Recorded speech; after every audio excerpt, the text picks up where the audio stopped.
This is Straight Talk with Atlanta native Greg Fann, the Preacher Man, and his sidekick Shanan Jones.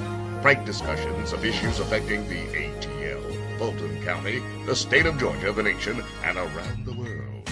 And now, here they are, live and in living color, the team of Jones and Fann, the Preacher Man. Straight Talk with Judge to the Greg Fann, the Preacher Man, and Shanan E. Jones. Of course, Shannon's not going to be with us tonight. You know, Big Papa is being Big Papa. He's out chasing tornadoes, thunderstorms, and Samuel. And so he's not with us tonight, but he'll be back with us next week, hopefully, if Samuel don't time out. Well, tonight's program is going to be dealing with several different things.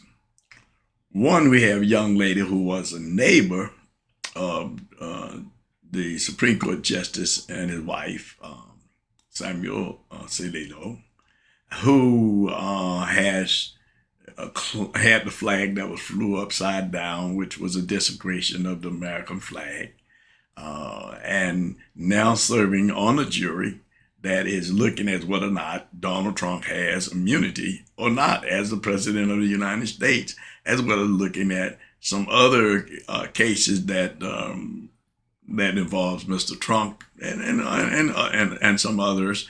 And of course, we know that this is the same Supreme Court justices, and not only him, but Clarence Thomas, who has taken millions of dollars from individuals over his term. I believe it's like $4 million in his term, and have ruled on various cases that affected them somehow, some way. Then you have now Mr. Alito, who's on the Supreme Court too. I'm gonna call him Samuel. He's now looking at whether or not whether or not the president has immunity or not. That Mr. Trump in particular has immunity. And then after the 34 indictments in New York, now they're talking about bringing and taking that case away from the state of New York and letting it be heard in the Supreme Court, which leapfrogging over all the appellate courts and everything else that has to hear things before it even get to them.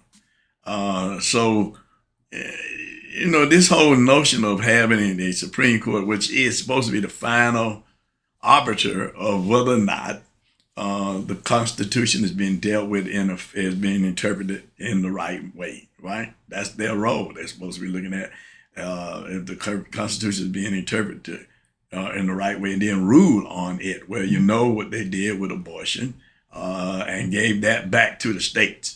They didn't rule on it, but they gave it back to the states and said, you guys decide on how you want to deal with abortion, right? And you got many states now are criminalizing ladies from having abortion, even if they have been raped, even if they need to end the pregnancy because of some physical situation with them or the child, so they can be criminalized. The other issue here is how they also voted to do away with preclearance. Well, what is preclearance? You know, it was decided that before southern states and some other states could change their voting laws, right, that they would have to go before the Justice Department. Many of you know about it, many of you may not know about it, but they changed that. So that's why you have all these laws that are being enacted in terms of how people can vote. Because before then it was Jim Crow. And you've heard some people call it Jim Crow 3.0, right? Because it's just a changing of the way the rules are in terms of how people can vote or be eligible to vote, right? In Mr. Trump's case now, with the 34 cases that he's been indicted, here's a person that's been indicted, 34 cases, they're trying to take it to the Supreme Court, the judges rule on it, and whether or not he can or cannot be charged these crimes on a state level versus a federal level.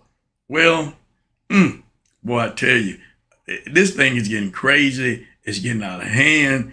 You got people who should be judging fairly and not based upon party lines, not based upon favoritism, but based upon what the Constitution changed. They're changing the law. As you can see, we're already moving into an area of a dictatorship. So we'll be back on the other side with Miss C after church news, and have listen to Miss Emily, who was the neighbor who this whole thing happened with the Judge Sam and his wife, right? The Judge Samuel and his wife. We'll be hearing from her right after Miss C, and I'll be back on the other side. And I want to talk about an event that's coming up in June the 22nd of this month. So don't you go nowhere. You stay right there. We'll be back on the other side. Don't forget to like us. Don't forget to subscribe. Don't forget to make comments. Don't forget to share on our YouTube channel. And do listen to us each and every Sunday at 7 p.m. on WIGO 1570 on your AM dial. Miss C? Hi, Miss C here with your 3-minute news blast or less. Hey, Greg. Hey, Shannon. Hope you all are doing well. Good to see you. Okay. Listen, I've got a few tidbits of information I want to share with you. There is an online education course available, and they need study volunteers. And it's an 8-week course, and it's titled Caregiving While Black online course to learn how to manage and navigate the healthcare system, home life, and self-care. As a Black dementia caregiver in America, these skills can help you on your journey. You can enroll if you're 18 years of age or older, African American, you're caring for a person living with dementia, memory loss, or cognitive impairment, and have access to the internet. They will provide technical support, technical assistance as well. For questions or more information, call 678-723-8188 or go online to care.course@emory.edu. Okay?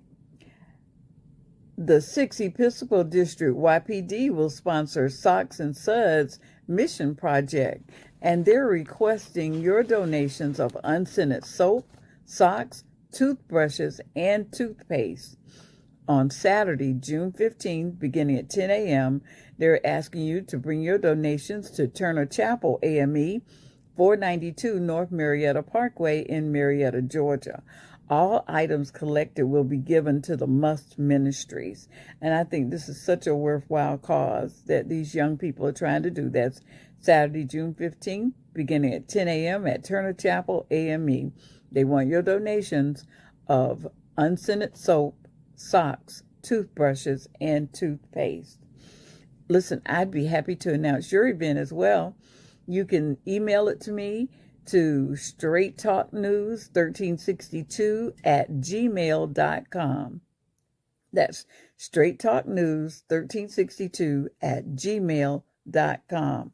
I'd like for you to do 4 things for me. I'd like for you to like us. I'd like for you to subscribe to us, and you'll see those little buttons on the front of the screen there. And I'd like for you to leave comments. And the biggest thing I like for you to do is to share us. Don't keep Straight Talk News to yourself, okay? Let everybody know about Straight Talk News. And you'll be glad you did, okay? We're going to see you right back here next time. And in the meantime and in between time, may the Lord God bless you real good. Bye Thanks now. so much, Emily, for taking the time and coming out to talk about this. I know it's not something you really expected to ever have to do, but I want to start with the dispute itself with Martha Ann Alito, Justice Alito's wife. I know it began after the 2020 election over yard signs that you had placed at your mother's home where you were living at the time. Can you start off by just explaining to me what those first yard signs you put out said? Yes, and Aaron, thank you so much for having me today.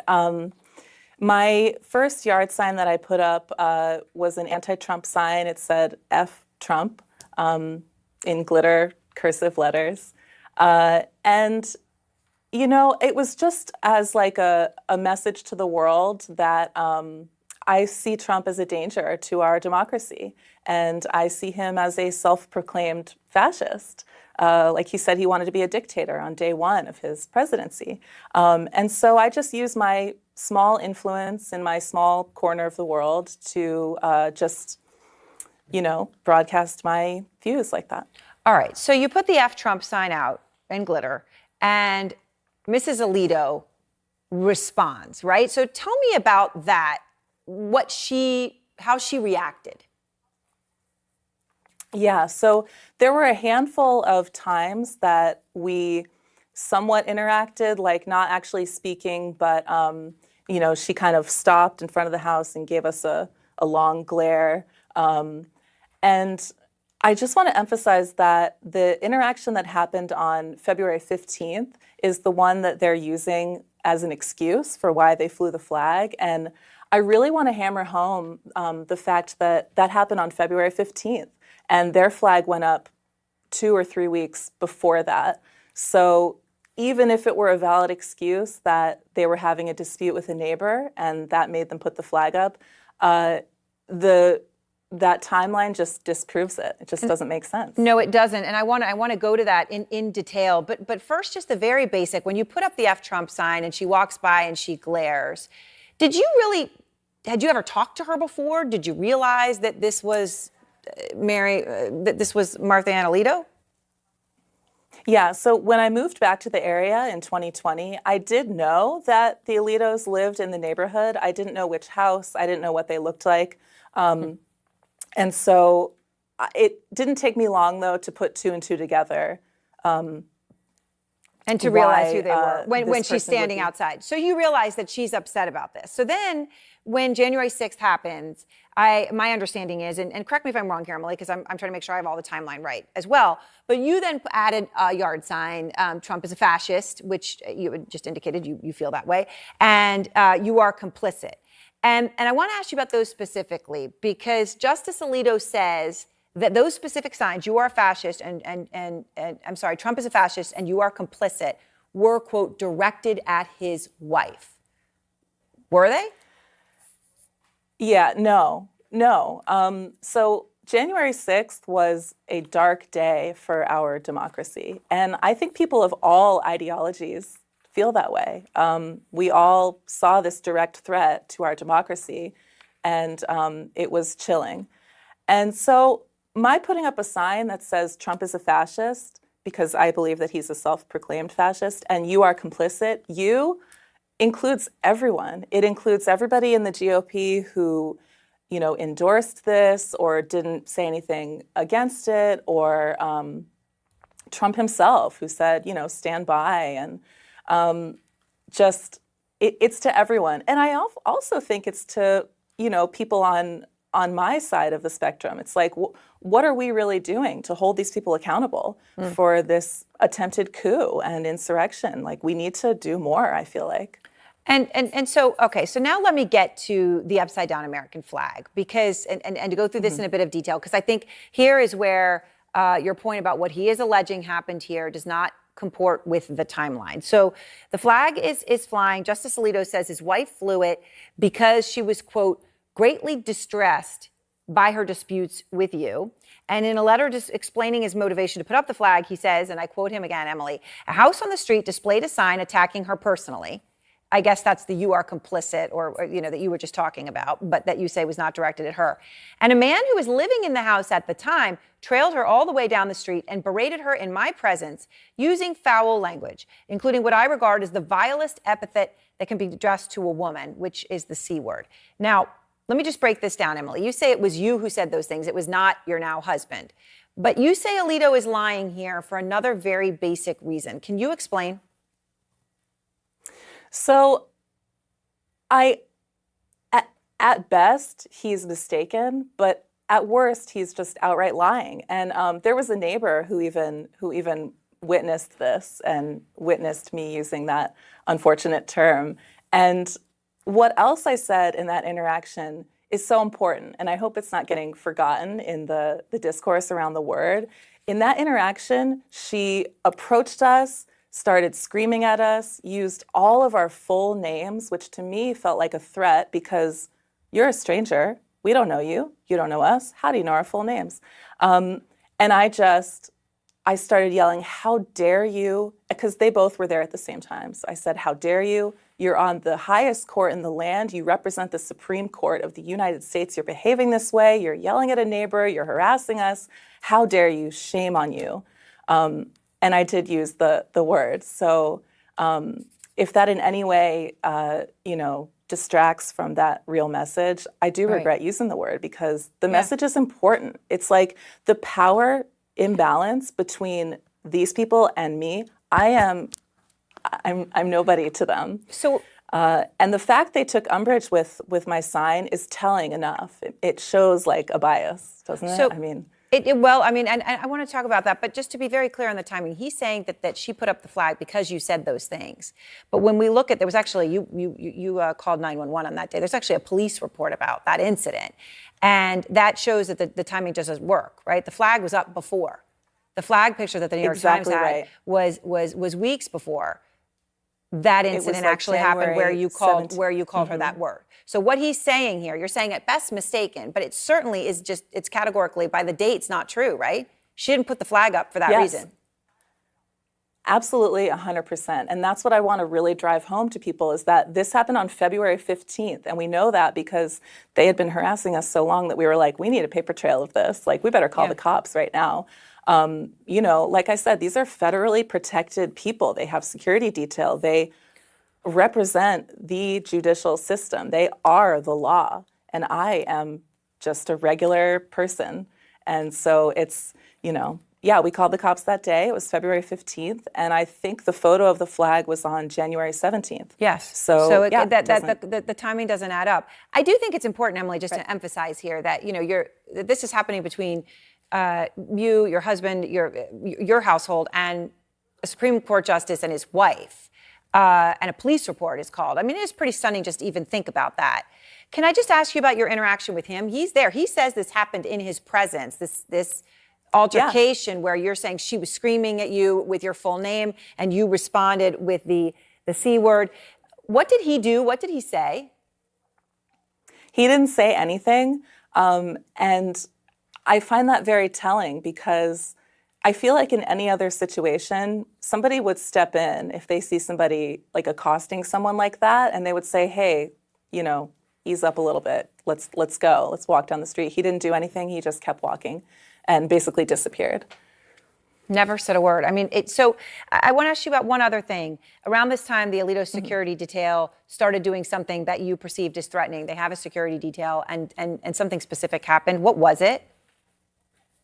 Yeah, so they have a security detail that parks in front of their house, or like in front of the house across the street from them. We are 4 or 5 houses away, and sometimes that detail would be in front of our house, which, obviously I can't say for sure. I don't know what their motivation was, but we did take it as intimidating, especially when that same car reappeared in front of our house the day the New York Times article came out.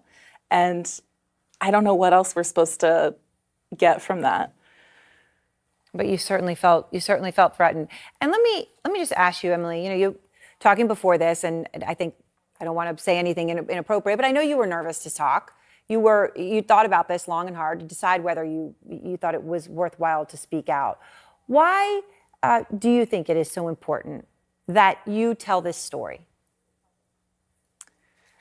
I think it is monumentally important. I think our democracy is fragile, and we learned that on January 6th. And we see it all the time with people like Trump who say they want to be a dictator. These are serious, serious things.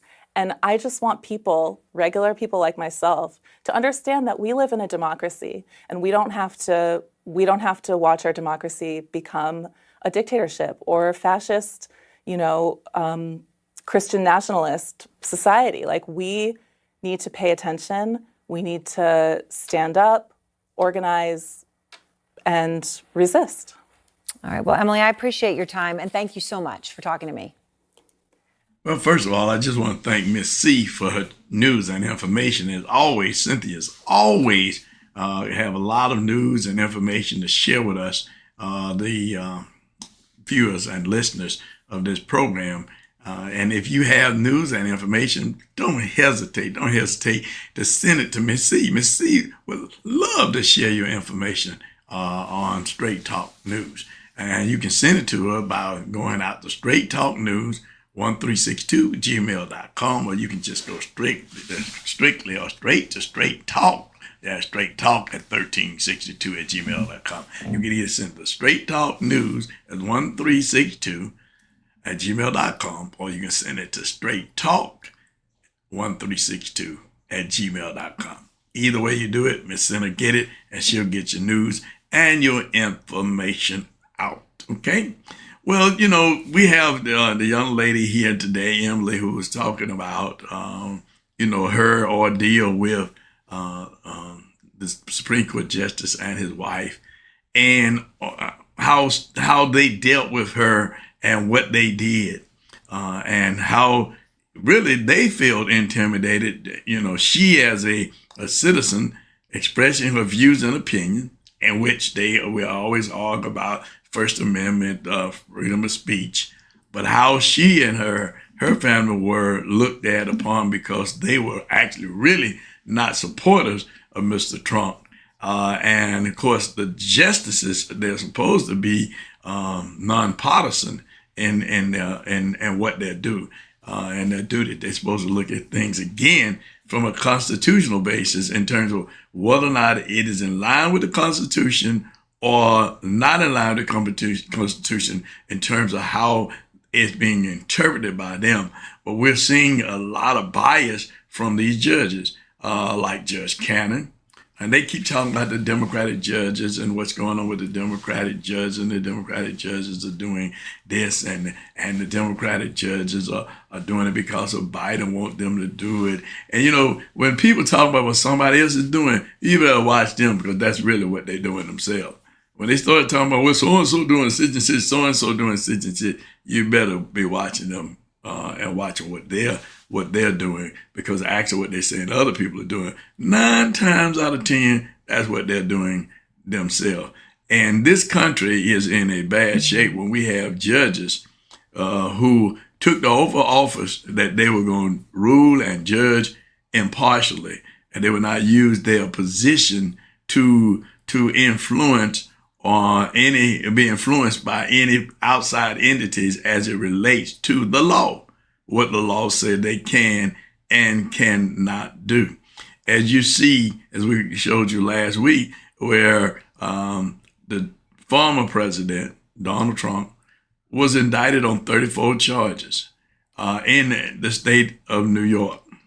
And now they're talking about the Supreme Court judges looking into whether or not he has that's proper to do that. That Clarence Thomas is leading that charge to see if they can find a way to get him before them so they can throw out those charges at the Supreme Court. Now, let's look at what's going on. Mr. Thomas, who has received $4 million during his whole tenure on the Supreme Court, that and from very different entities that benefit from his decisions that he was making there. I think it's time for people to wake up and see that his wife and was a part of Donald Trump's camp. That's too close of association. Now, Mr.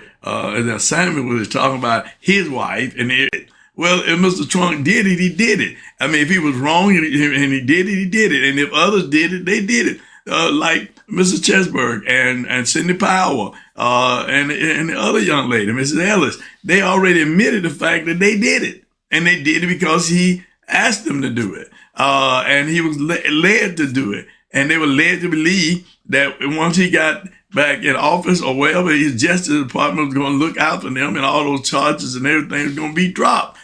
We got to wake up and smell the coffee. Now, I know a lot of people don't like politics, but politics is in everything. I know we're talking on a religious station as well as through YouTube. We're talking to a very vast, broad audience, but we have to understand that politics is in everything. Somebody say, I don't like politics. Politics and church don't go together. Politics and this don't go together. Politics is in everything that we do. When we make a decision to what we're going to buy, shop at, or where we're going to go to a movie or a grocery store, wherever we go, we're making a political decision. Because some people decide, they vote, that they want to go to Kroger. Some folks decide they want to go to Walmart. Some folks decide they want to go to some other grocery store. Some other grocery chains, Sam's or either BJ's. But they decide, they make a decision, this is where I'm going to go. That's a political decision because you yourself are voting on which one that you like more than you like the other. So you're making a political decision. So I said, what? Yes. What church you decide to go to. What movie you decide to go to. Wherever, that's a political decision because you're making a choice which one you like the best. So you go into that. So when you're voting on which candidate you like the best. That's a political decision. Everything we do in terms of making decisions are political choices that we're making. All right, I want you to think about that. Think about that the next time you decide to do something, the next time you decide this, the next time that you're making a political decision. All right? So I know you said, well, y'all keep talking politics. You know, we tired of this. But when you have an individual who was the president who showed you that turning loose a mob on his country that he pledged to uphold and defend and protect, and because he did not have his way, he threw a temper tantrum. And he unleashed people on his country so that he can continue to be in power because he wants to be a dictator. And he has people who are following him and helping him to become and to be that dictator. If you look at it now, he's already dictating. He's dictating how he's going to be treated in court. He's dictating how he's going to be dealt with in this situation, how he's going to be dealt with in that situation. And he's not loyal to anybody. He's not loyal to anybody. He's throwing everybody up under the bus. I don't know this woman. I don't know that woman. I don't know this man. I don't know that one. I don't know these people. I don't know these people. These people I don't know. He don't know them. Now, he's gotten what he wanted from them. Now he doesn't know them. Right? Okay. And now they're out there in the water because of him. Because of him, they're out there in the water. Because of him, they're sinking and they're drowning because of him. But yet, he says now, I don't know those people. I don't know them. Well, make up your mind. Make up your decision. Do you want a democracy or do you want to continue to have a democratic government that we can make a decision as to who's our president, who's our senator, who our congressman, who our city councilman, commissioner, a state representative, or whatever political office it may be, who that individual will be. All right? Who will be? We're in some terrible times. The Antichrist is running loose. The Bible talks about the Antichrist. We're living in the season of the Antichrist. I just want to share something with you because we got an upcoming event. I want to share this upcoming event with you because I think that many of you, and you know what's going on with the violence, with the gun violence and everything that's taking place. Now, what I want to do is I want to share this with you because on June the 22nd at 10 a.m., there will be a program that we used to hear this all the time when our parents used to tell them we were young. Trouble is easy to get in, but it's hard to get out. And all these kids running around here with the gun, they don't realize that they're getting in trouble. But when they get in that trouble, it's hard to get out. And they don't understand the burden, the problem that it puts on the family, and it puts on not on the victim as well as the perpetrator. Because now the mothers and fathers got to come up with money for burials or hospital bills or whatever to attend to their family member who was shot. And then the other one, the family members got to come up with money to find a lawyer to try to get them off of the less sentence that they can get them for the crime that they have committed. So we are going to be having, and we've had a series of these. We had one at my church, Liberty International Church, on Metropolitan in Atlanta. And now we're going to have this one at Charity Church in Union City. Pastor Durham is the pastor of that church. And of course, it's sponsored by the South Fulton Ministry Alliance, which I'm the president of, and the SOAR for Children, India Kane, who is the founder of that organization and who has shared with us a vision for our young people and what she wants to see our young people be successful. They get a good education, to do what they need to do in school. Now, the address is, I'm reading from my phone now because I can't really see it up there.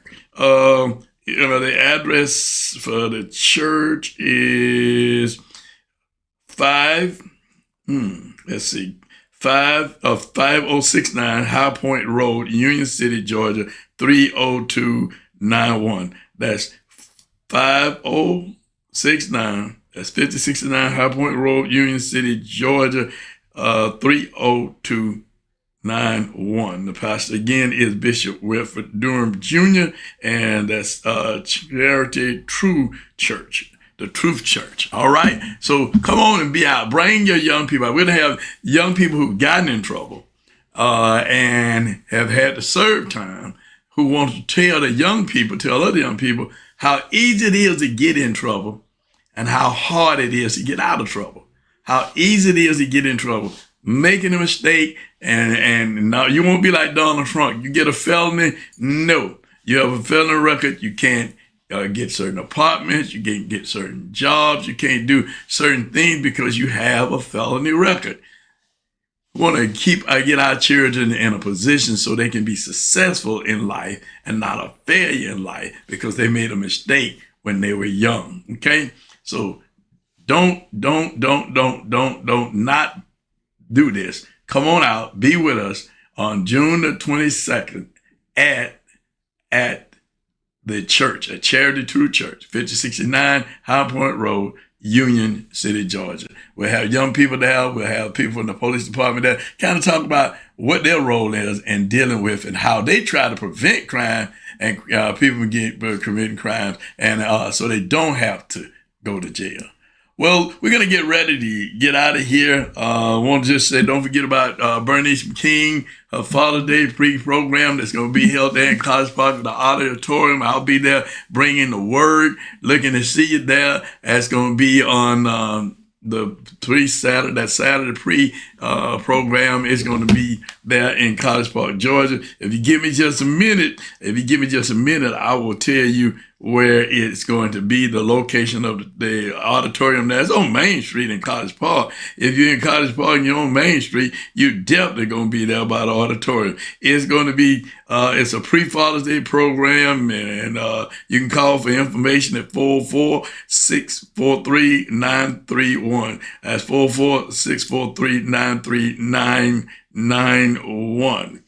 Come on out and be a part of the program. The doors are going to open at 2 o'clock. The program is going to begin at 3. And I'm looking forward to being there. You're going to have the Silver Wings. They're going to be performing. Deacon Nathan and the Profiteers, they're going to be performing. Also, my good friend, longtime friend, hadn't heard from in a long time, Walt Beasley and the Gospel Explosion. All right, Bernice will be there, and Kelvin from the station will be there, Eli will be there, and Jay Springs. They'll all be there. So you come on out and be there too, and be a part of the pre-Father's Day program. Bring your daddy out. Come on and share love with your daddy on Father's Day. Well, we're going to get ready to get out of here. And this ain't nothing but straight talk with yours truly, Greg Fann, the preacher man. Something has been said today that will help you to make your life better. Remember that God loves you. We love you. And it's all about the truth. And on this program here, it ain't nothing but straight talk. Subscribe to the channel.